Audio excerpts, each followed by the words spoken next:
Letters to Ava.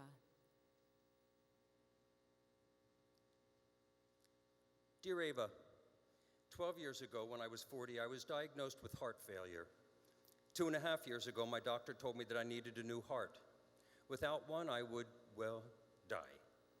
It was touch and go for a while, and my wife and our kids and I were becoming more and more scared that I wouldn't find a donor.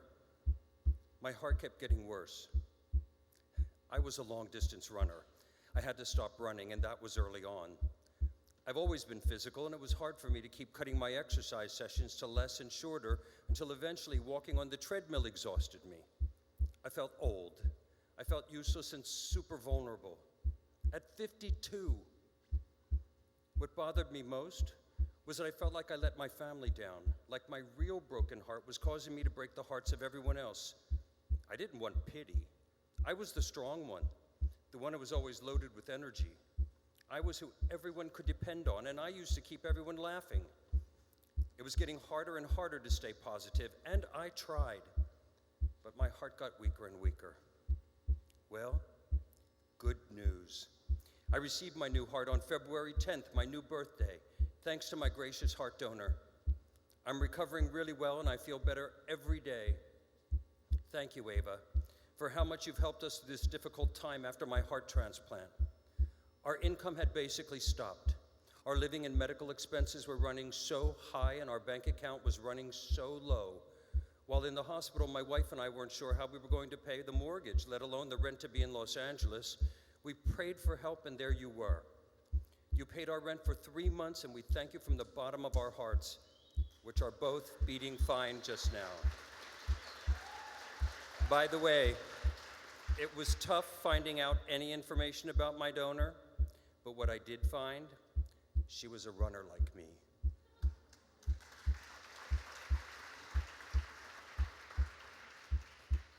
Hi, I'm Adia, and I'm 15. My mom asked me to write this letter to you. We live in downtown Los Angeles. My pop died of a heart problem about 5 years ago. He needed a new heart, but didn't get one in time. That left my mom, my big brother, me, and my little brother to live without my pop. My mom's been working hard to keep us going with our apartment, food, and things. It's been super hard on her and us because my pop was the only way we had any money coming in. Then he got really sick. Mom works every day because there's so much stuff we need to pay for just to stay in our apartment. When my pop died, my brother Jaquil, the one who's 17, he felt bad, kind of angry that our pop never got a new heart from anyone. He decided to be an organ donor so when he died, he could give his heart to somebody else and live forever. Well, then something happened. In May, Jaquil was shot by a drive-by shooter near our apartment, and he died. We all miss him so much. Now I'm the oldest in the family, and that's scary for me. Mom didn't have enough money to pay for a funeral because it costs thousands of dollars. Then she wanted to have my brother cremated, but that cost around $1,000. My mom didn't even have that. Nobody in our family did. Ava, thanks for the money to have Jaquil cremated. You don't know what that means for us. None of us is ever gonna forget you. You're an angel to us. And another thing is this. Mom told us that what Jaquil did, by donating his organs to people who needed them, he saved 8 people's lives. I always believed that Jaquil was an angel. This is proof that there are 2 angels out there, and there gotta be more.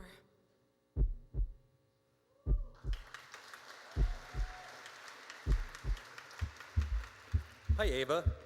My name's Chaz. I'm a dancer. I know you dance too. I danced since I was a little kid all the time. Now I dance in my head. I've had a heart condition for 4 years now, and my mom and I are praying for a donor because I need a heart really bad. I already died once, but they brought me back. That was last year. We've been dealing with doctors and insurance and just trying to understand everything for the past year, and that's a lot. My dad passed away in April. He became a donor so I could maybe get a new heart more easily. Since he died, life has been really tough for my mom and me. Actually, before that. My dad had back surgery, so he couldn't work, and my mom had to stop working to help with my dad's recovery, which was long. I'm not allowed to work, so we have only a little money coming in. We have to move out of our apartment where we lived for 11 years because of a rent increase, and we're moving to Huntington Park in 2 weeks. See, my dad would have been the one with me to move our furniture from point A to point B, but with him gone and my heart, my mom and I had been very, very depressed. Movers are really expensive, and we had no way to pay. Ava's Heart came to our rescue, and now our moving expenses will be covered. This lifted like a weight off our shoulders, Ava, and you helped us understand so much information that was confusing us. Like, I believe that dancers understand each other better. My mom and I are really happy that you chose us. Everyone you help probably feels like this. We're 100% positive that my dad is looking down, smiling at what Ava's Heart did for us. I'm waiting and praying with my fingers and everything crossed for a new heart. I know I'll dance again someday, and I'll crush it.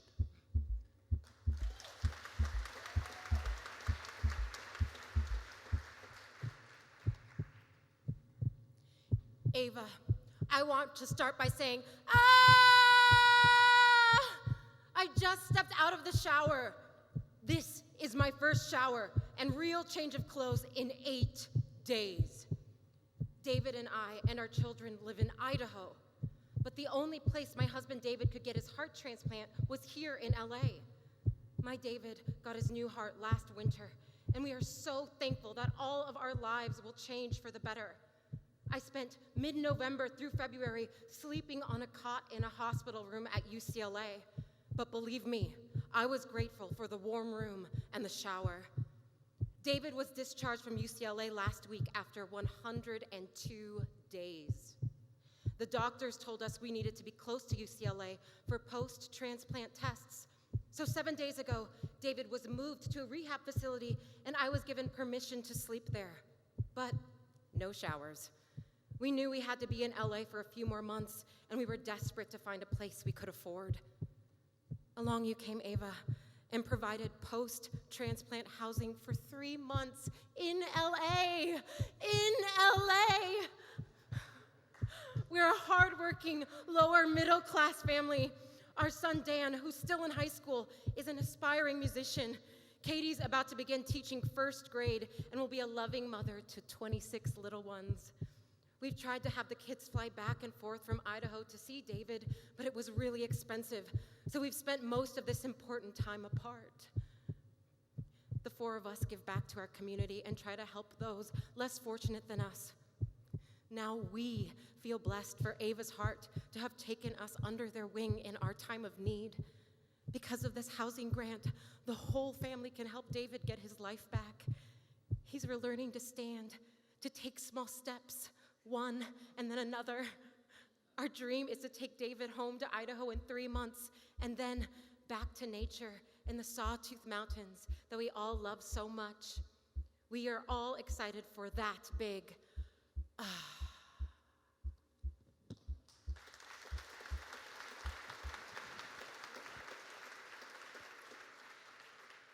These are only a few of the letters of gratitude Ava has received, and no wonder. Ava, in the words of a young heart transplant recipient, people like you remind us that there is a lot of good in people. Illness is a burden, but your loving actions have lightened my heavy load. We all thank you. Thank you. I'd like to introduce Cinda Rache, Stephen Perez, Kalian Ung, Sydney Thomas, Kenneth Hughes, and I'm Vincent Patterson. Thank you very much.